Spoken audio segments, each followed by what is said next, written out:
All right, now, everybody, quiet, listen to me. We're going to start a show. Now, some of you people have been with me before. You know it's going to be a tough grind. You're going to dance until your feet fall off. You're not able to stand up any longer. But we're going to have a show.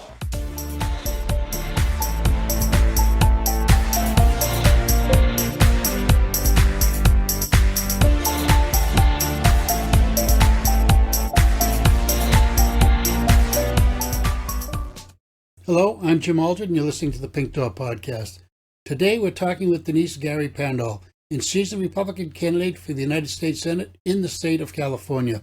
It's a race in which all likelihood she'll be facing off against Adam Schiff.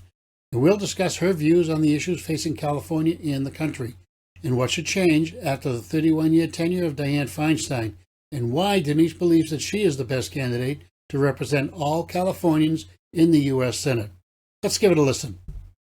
Okay, Denice Gary-Pandol, thank you very much for being here. How are you?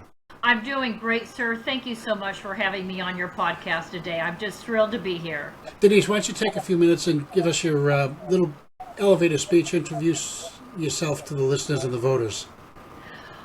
Well, I'd like everybody to know, first of all, I'm the only candidate in this election that's actually had top secret clearances and worked on issues of national security.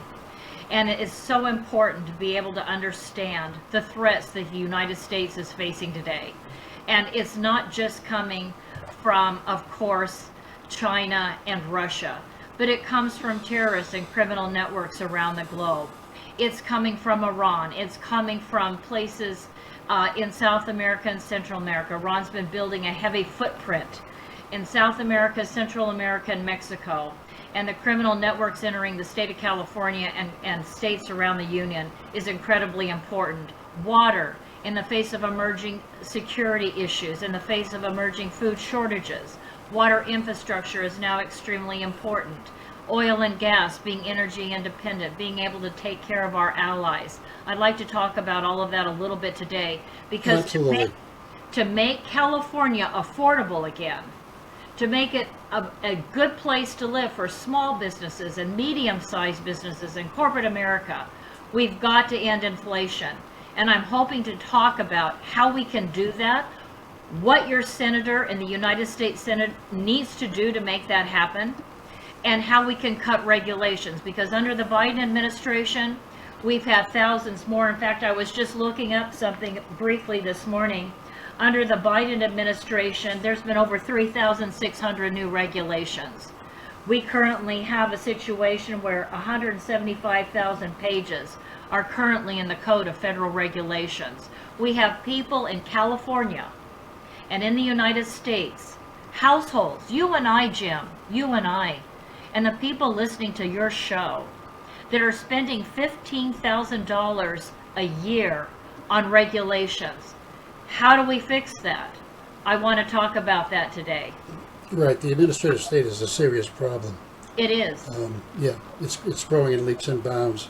So, where do you think Dianne Feinstein has been the weakest? Where do you think you're going to make a big changes in terms? Well, let's talk about that. So, one of the reasons why we have inflation is, let's look at the farmers and food prices here in America, here in California. So California, our great big beautiful state, provides over 400 commodities.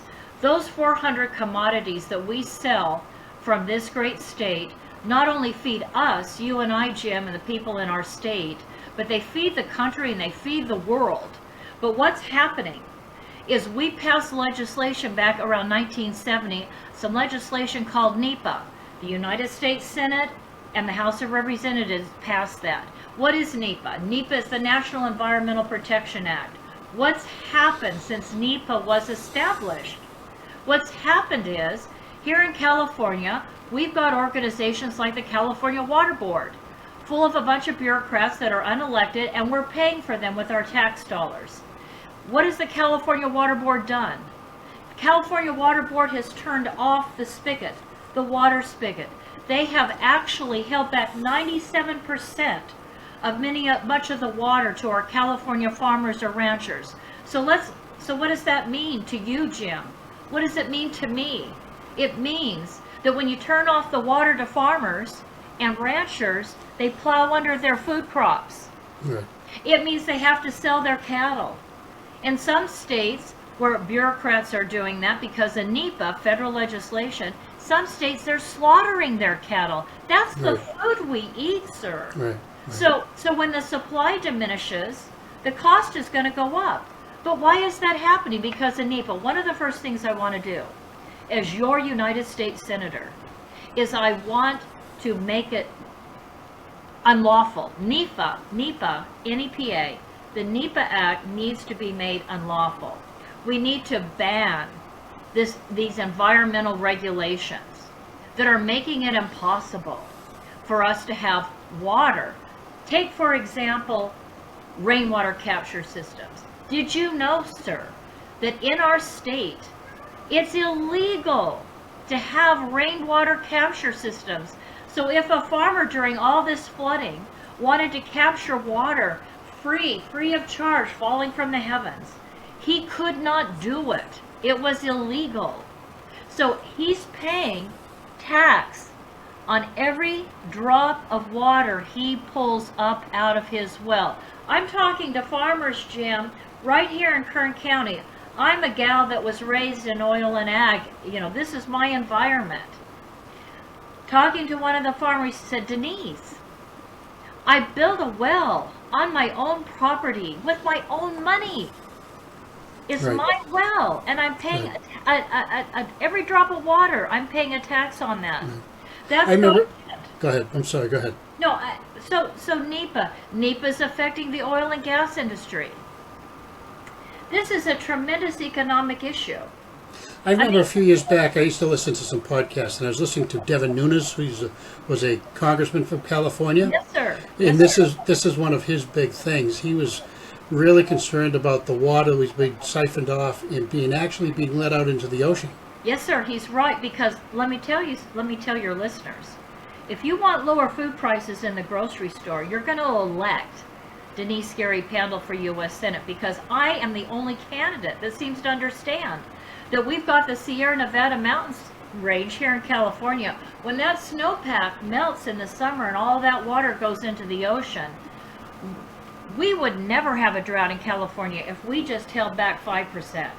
Right. 5% of the snow melt from the Sierra Nevadas, if we had enough dams, if we had off-stream reservoirs, if we had rainwater capture systems. Let me say one other thing, a couple more things. Emerging food shortages, of course, is a national security issue, because you have to feed your people and you have to feed the military. I want to get legislation also passed, not only to mandate water infrastructure in the state of California, as well as every state in the union, because we're not the only state that suffers. Right.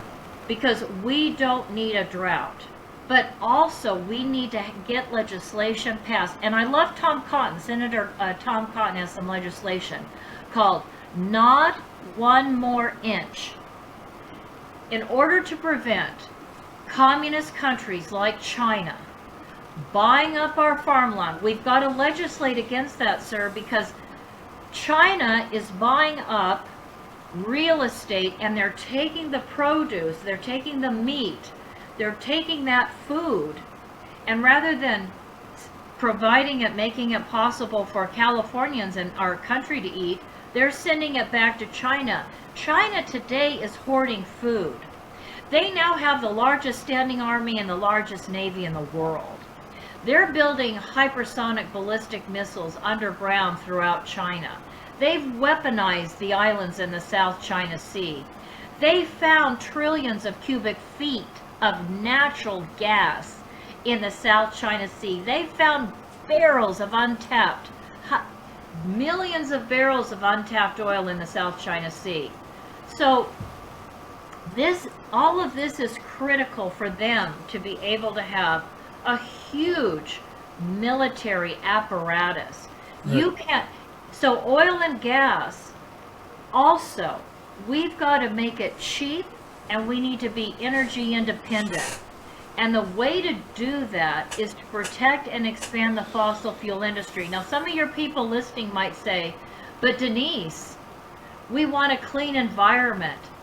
Ladies and gentlemen, we can have a clean environment with fossil fuels because number one, we have the cleanest fossil fuels in the world. Number two, the fossil fuel companies of America, the 50 majors, have developed new innovations and technology called carbon capture, utilization, and sequestration, CCUS. They can literally capture the carbon emissions off of an oil rig or an oil refinery. Where I live, in my community, I'm just miles from an oil refinery. Any carbon emission can be captured, stored, processed. Think about the money we could make from that too. There are people living in horrific third world country conditions. We could sell that to them and they would have finally the ability to ramp up and ramp down an electric grid. The people of this state need to understand, the environmentalists of this state need to understand, there's only one reliable source of energy that can ramp up and ramp down an electric grid, and that's gas and oil and coal. And we've got the cleanest in the world. A lot of people don't even understand that our coal industry, scientists have been working on that, that has become extremely clean. So think about this. The real estate industry wants to prosper. So one of the ways we can make that happen is deregulating our economy, deregulating these industries. Another thing that needs to happen is in deregulating the economy and lowering taxes, we can help grow and prosper the real estate industry. Small businesses, medium-sized businesses are regulated to the hilt. We've got to defund those regulatory agencies so they are no longer able to exist. I talk to realtors. They've got a mountain of paperwork. You're talking to one right now. I'm a realtor. So you know. I do. It's horrible. Right. How do we end that? You got to get somebody in the United States Senate that even understands that has to be defunded. Dianne Feinstein and Adam Schiff. I'm running to defeat Adam Schiff and Katie Porter and Barbara Lee. Even the Republicans, any Republican that's running against me, trust me, they don't seem to have a grasp of what they need to do on day one when they're elected. I hope everybody will go to DeniceGary.com and make a contribution. If I win this thing, I am going to begin immediately to lower taxes, make the middle class tax cut permanent, deregulate small business, deregulate industries like the real estate industry, deregulate the water industry, deregulate the fossil fuel industry. These are critical issues. Right. Let's talk about Schiff. How do you compare yourself to him, and what do you think his greatest weakness is? I think his greatest weakness is he doesn't seem to care that it's unaffordable to live in our state. He doesn't seem to care about the fact that this is not a pro-business state. Adam Schiff is not pro-family, he's not pro-business, he's not pro-energy independence, and he's not for peace through strength. That man does not represent our way of life. I want to, for example, let's look at education. I mean, for us to be competitive around the globe today, what's going to happen? We're going to have to focus on courses like STEM, science, technology, engineering, and math. Mm-hmm. This country needs more engineers. We need more scientists. We need more people that are going through the trade schools, technical education, vocational education. That's what we need. We don't need public school teachers in public schools in California confusing first graders on whether or not they're a little boy or a little girl or if they're a cat and dog today. I mean, we've got public school teachers here in California that are putting kitty litter boxes in the classroom for their students. That's scary. There a cat today? Oh, it's beyond scary. Yeah, that's scary. Yeah. If we're not focused on teaching our children how to read and write and do arithmetic and science, we're not going to be competitive in the international community. I want to get legislation passed as your U.S. Senator to make it possible that so that all of the tax dollars that we spend, property taxes go into education. Those taxes need to go into the accounts of families so that if they want their child to go to a serious academic institution in grades K through 12 that are going to emphasize academic subjects, they should be able to afford to take their child out of a failing public school and put their child in that school. If they want money for a homeschool co-op, they should have the money to buy that curriculum and to make that possible. If they want to put their child in a parochial school, Catholic, Protestant, Jewish, whatever, they need to be able to do that. Well, the head of the teachers union, on academics. right? The head of the teachers union will be shooting arrows at you once she hears you start wanting to do that. I don't care. She knows what the National Report Card for America says. She knows what it says. Right. She doesn't have a good argument. And that's why I hope people will go to DeniceGary-Pandol.com and make a contribution today. I need help. I need radio commercials, television commercials. I would like to get some, Jim, we need to have billboards on the sides of the freeways. We need to get more information out on how we can make California affordable again. What we have to do. I want to say something else too. So I want to say something about the fossil fuel industry in light of national security, because that's, having had top secret clearances, that's really a big deal to be safe in America. And, people don't realize that if we had more leverage in the international community today, because of energy independence, we would be able to prevent some of the wars like Ukraine. Yeah. For example, look at World War I. World War I, the Great War, the British said to the international community, they said, we rose to victory on a wave of oil. How did they rise to victory on a wave of oil? They rose to victory on a wave of oil because the United States of America provided 80% of the fossil fuels needed to win that war. World War II, the last war where we actually had a victory. World War II, the rules of engagement, the gloves were off. We fought and won that war, but we had the ability to win that war because of our fossil fuels. The people of America need to understand, a military doesn't move unless you have that available to them. If you're out you need on to the supply front training line, and logistics and everything else. oh yeah, you can't take an electric tank out there on the front lines of a battlefield and think that you're going to be able to recharge A Tesla. on the front lines of the battlefield. Not going to happen, people. They will have blown up that tank before it ever gets to a recharging station. So, there's a lot of silliness going on.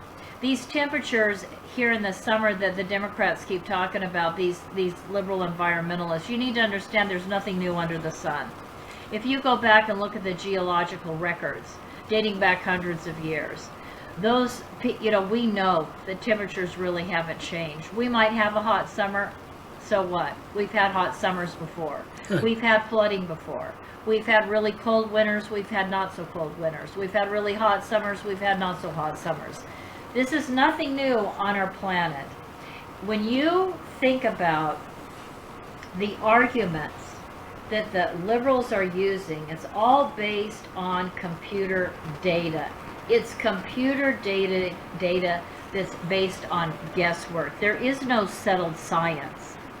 There are many scientists I talk to here in my state, in California, and these climatologists say to me, okay, so they have their viewpoint, but we have ours based on our science. But the mainstream climatologists don't even get an opportunity to tell their story. You're right. That's an Based on important their thing. research and data. Right. Science is not settled. People are always changing and evolving, and medicine has changed. They don't practice medicine. They didn't practice medicine today the way they did it five years ago. It's totally different. And Jim, let's talk about that for a moment. That's another piece of legislation I want to get passed immediately. I want to lower the corporate tax rate and actually bring the production of medicine back to America. Do your audience realize that Biden just signed a deal with a company in China, a pharmaceutical company in China called, I believe it's QI Lu Pharmaceutical. They have already gotten in trouble as having provided dirty, just toxic chemotherapy drugs. So we don't have enough chemotherapy drugs in America. Of course the cost of medicine is going to go up. Of course we're going to have inflation. Well, it's funny you say that, because when we just went through this pandemic, the disaster that was, the masks, some of the masks were made here, but most of the masks after the first couple of months came from China. That's right. They were What are Chinese. we doing? Right. We need to produce, Jim, all of the own medicine, because when we import, but by the way, in case your audience doesn't know, almost all the medicine we get comes out of India or China. And they do not have the kind of parameters and checks that we do, that we have in place in our own country. Quality control. Yes, quality control. We need to make our drugs in our own country so that they're available, particularly for our cancer patients. Antibiotics, all those should be produced here in America. Our flu and drug medications. I don't know about your state, back in Massachusetts. I believe you're doing this out of Boston, Massachusetts, correct? So here in our state, when our people went to the drugstores this last flu season and cold season, a lot of drugs were missing from the shelves. You couldn't get, especially for children, a lot of the cold and flu medications. And it was awful.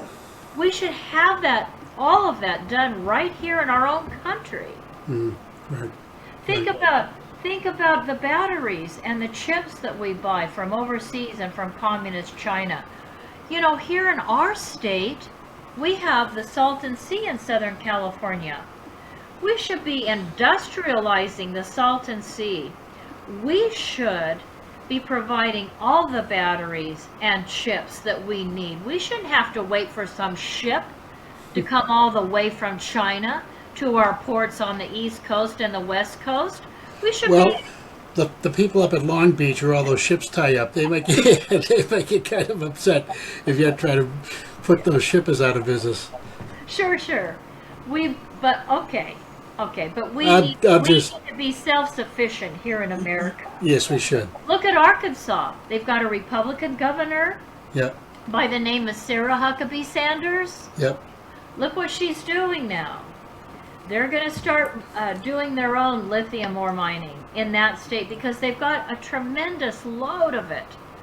She realizes, for the national security interests of the United States of America, we can't wait for China or Taiwan or some country to get their ships. What if those ships were bombed? I mean, how many ships were blown up by foreign adversaries during time of war? We can't depend on foreign shipping.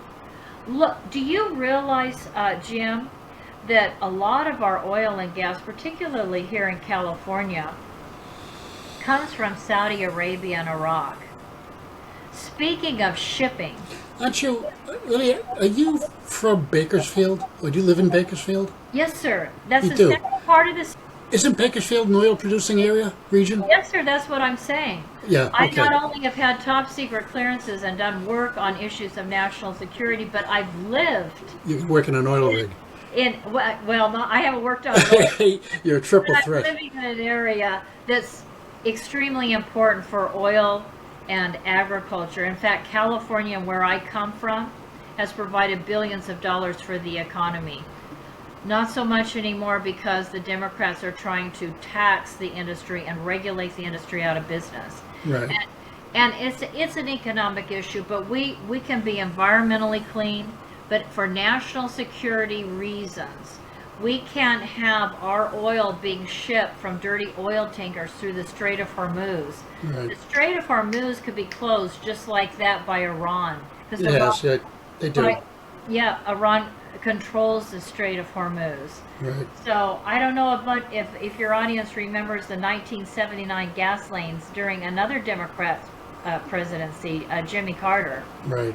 But we Right. could go back to that. Yeah. Let me shift gears a little bit here.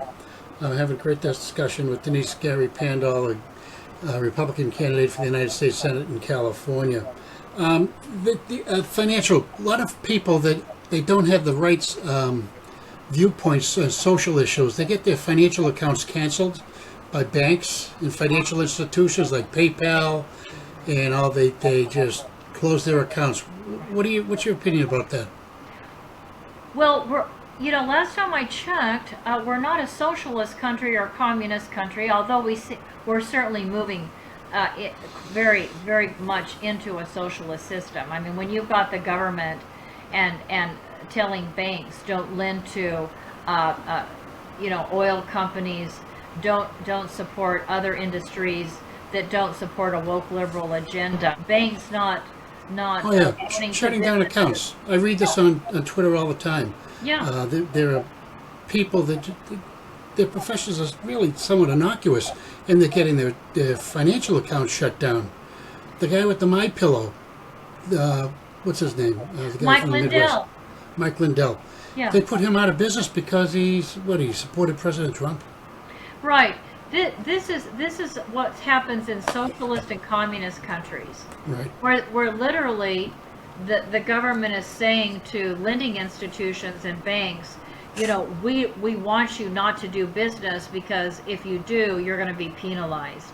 Right. This has got to end, and we have got to get legislation passed so that no financial institution, none whatsoever, can shut down the account, close an account of some businessman or woman, I don't care what industry they're in, just because you might not like their business or the fact that you don't like what they stand for.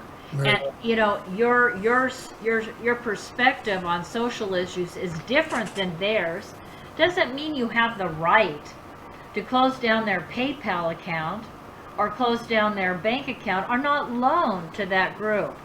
Even the GoFundMe, GoFundMe Exactly. site, Right. that's the same thing. There were people that were raising money for certain causes, people Right. to do whatever, and they They were could get shut down. they're shut down. They're freezing their money. They don't even have access to their money. That should be illegal Right. because we are a free country. The First Amendment says freedom of religion, freedom of speech, freedom of press, the right to peacefully assemble and petition the government. And when you're shutting people down on PayPal and GoFundMe because you don't like the speech Right. that's on GoFundMe or PayPal, that's a First Amendment issue. Sure. And we've got a clean house in the Department of Justice. Because when you've got the Department of Justice allowing, this is our chief law enforcement agency.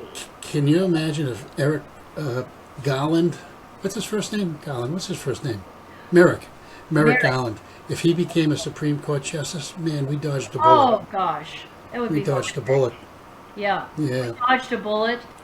It's good he's not, but look at the damage that he is not going after people that are inhibiting and prohibiting the freedom of the marketplace. Right. By not allowing individuals and organizations, non-profit, non-governmental agencies, from being able to do what they need to do because, maybe they don't buy into the woke agenda that, says we want to support the mutilation of children who are not even yet in a position to really understand or think through a decision to mutilate their body and transition to another sexual identity. Let people grow up. Let people have a chance to, let people process that information. And parents, hold on a minute. Maybe the phase the child's going through. Where do these people come from that promote this sort of stuff? The left. You know what I mean? They come from the left. Well, true. But I mean... To me, that should be an adult decision made by adults regarding their personal bodies. Right. Because I've heard a lot of people that have transitioned back to who they were born as, their original gender identity, and they're angry at their parents. They're angry at themselves. They're angry at the world, because now that they're adults, those women that transitioned into becoming a man, now they want to have a child. They want a regular family. They want a natural family life, and they've been robbed of it. Right. And again, could we just settle down and hold off and let people grow up, and if as an adult they want to go through that, okay, that's up to them. That's their business. Right. But let's not have public school teachers. Let's not have those people inviting into the classroom individuals like these drag queens that have transitioned and really sexualizing our children. Our children shouldn't have to be thinking about sex. Our children need to be thinking about wholesome things, learning how to read, write, and do arithmetic, learning about science. Socializing with their peers. Yes, right. Having some fun playtime maybe on the playground. Right. Right? Let's play ball. Let's get into the arts and music and fine arts, and let's do other things with our minds other than have to worry about who we are in terms of our sexual identity. Thank God I never had to really... I never thought about that as a child. If you're a child and you're thinking about it, okay, but chances are next week, next month, next year, you'll be in a different place because, we change and evolve as we grow up. When I was in grammar school, girls made me nervous. Absolutely. Right. Yeah, exactly. Right. Exactly. Still on that discussion, what do you think about transgendered men, trans men competing against women in female sports? Isn't that kind of in violation of Title IX? Well, to me, this is a common sense issue. Women fought hard to get the vote. Women fought hard to have an opportunity to play sports and have their own leagues. Right. Why would you allow men that have that testosterone, strength and ability and testosterone to compete against women when women have worked so hard to be able to compete against each other and to be recognized as professionals in various sports events? Isn't that just undermining all that work over years and decades to make that possible? Right. Why do we have people thinking it's okay to undermine that? And yes, is it a violation, I think, of federal law? I do. I think it is. Let's let women compete against women, and let's let men compete against men, and may the best man or woman win in their own category. In their own category. Right. Isn't that fair? In their own races. Right. Okay, Denise, that was a great discussion. We've been talking for like 35 minutes or so. Okay. Thank you, sir. Hopefully, you'll be able to come back Sure. and we'll talk about this again. Can I please ask people to make a contribution? Adam Schiff's raised $8 million, and I need your audience. I need people across the country.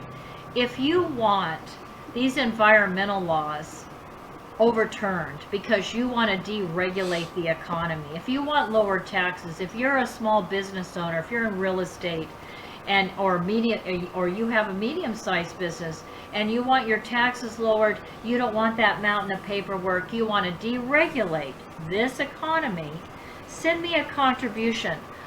I need to raise the resources to do the kinds of advertising and television commercials. Doing that outreach. I really do. I need to be able to pay for. You have to. And how can they reach you online? What's your web address? Denice, Denice, Gary, Gary, Pandol, Pandol.com, and they can make a contribution right there on WinRed. WinRed is a very traditional, common fundraising platform that actually all the presidential candidates are using on, from the Republican Party, from the GOP. They do the reporting for you? Yes, sir. Yeah, and then of course that's provided to my campaign accountant. Yeah. One thing I meant to ask earlier. How'd you get your security clearance? Well, when I always had to work my way through school, so I entered graduate school. I had worked 3 jobs the summer before, took some of my earnings, invested it right in the stock market. But I went to the School of International Relations for grad school, so I needed more money, and I was considered an excellent student. So the chair of the School of International Relations that was focusing on Middle Eastern affairs at the time recommended that I work for a think tank called Analytical Assessments Corporation. It's since been sold, but anyway. They had an office in Washington, D.C. and L.A., and of course, the University of Southern California, a private university, was there in the Los Angeles area. The FBI did a thorough background on me, and of course, unlike Adam Schiff, my opponent, I haven't leaked top secret information. Yeah, I haven't committed a felony crime. Right. Or treason. Right. Good for you. Good for you. Thank you. Well, that brings us to the end of the show. Denice Gary-Pandol, thank you very much for spending some time with us today and sharing your vision for the country from a California candidate's perspective. And hopefully you'll come back and talk with me a little bit more and give me some updates on your campaign. I would love to, Jim. Thank you for having me. My pleasure. It. Have a blessed day. You too. Thank you. Thanks for listening to the Pink Door Podcast. Stay tuned for more episodes coming soon.